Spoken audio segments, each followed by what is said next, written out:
ex-Muslim, as ex-Muslim as a political movement, as a social reform movement, has gained momentum after the revolution of social media, because social media has enabled such activists to continue their their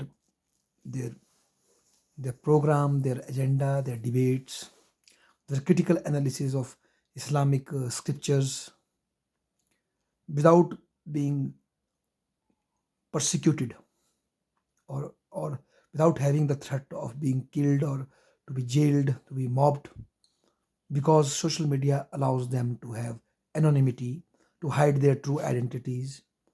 So this gives them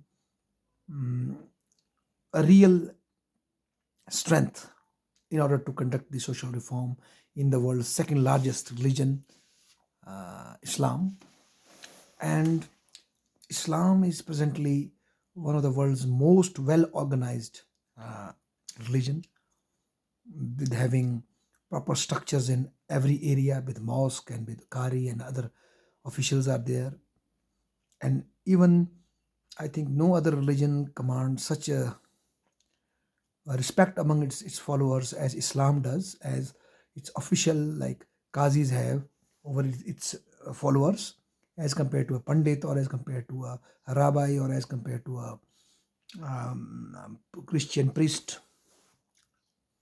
Follower of Islam's usually are more dedicated toward their mosque and their faith in the local area also.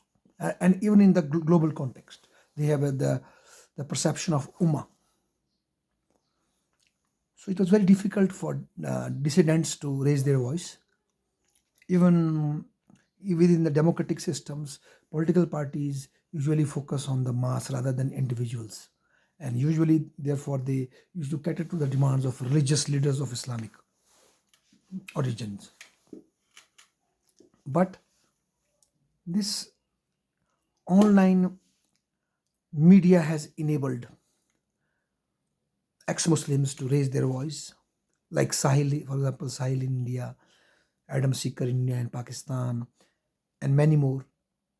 And even those who want to dialogue with them, who want to defeat them ideologically, having staunch Islamic background, they can debate on online, and they come and they defend their Islamic views.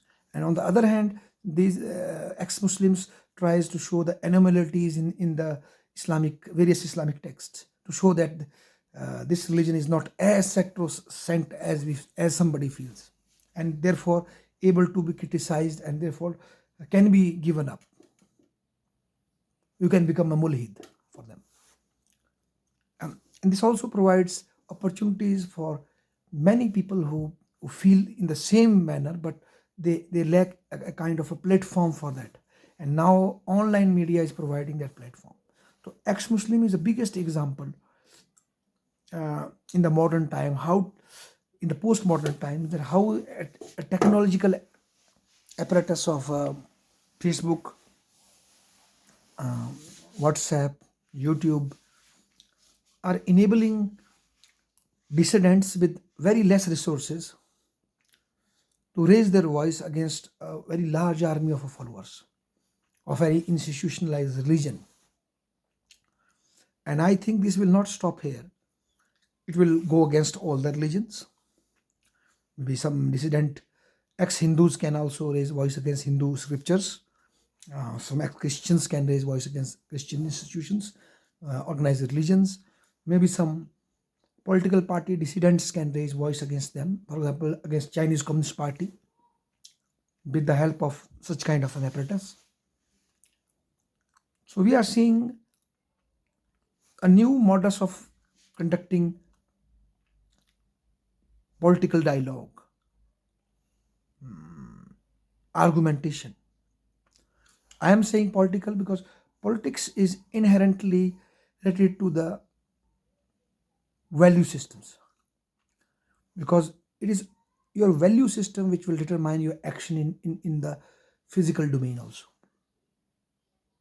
It will determine your choices of political leaders, it will determine your choices of women freedom, it will determine your choices of respect of individual rights. Everything will be determined by your value systems. And if ex-Muslim debates is challenging the norms of a Muslim society, maybe good or bad for some people, but at least there is a debate. So it's opening up the space of politics into a domain which has been forever been hijacked by the religious leaders of a particular community. So this is a mark of a new domain of politics for people, which has now become open to all. Before this, maybe this religious conflict used to happen between few members of a mosque and other dissenting members, but now it's coming into open. Even non-Muslims can watch it. So this is a transformation, and capacity of individual has been enhanced with this technology of social media to conduct such an political activity. And there is also counter narratives coming up. Some staunch Islamic channels are coming up. They are also tackling the narratives of ex-Muslims, that is freedom, that there should be a democracy to present your own views. But nonetheless, it's a great change. Thank you.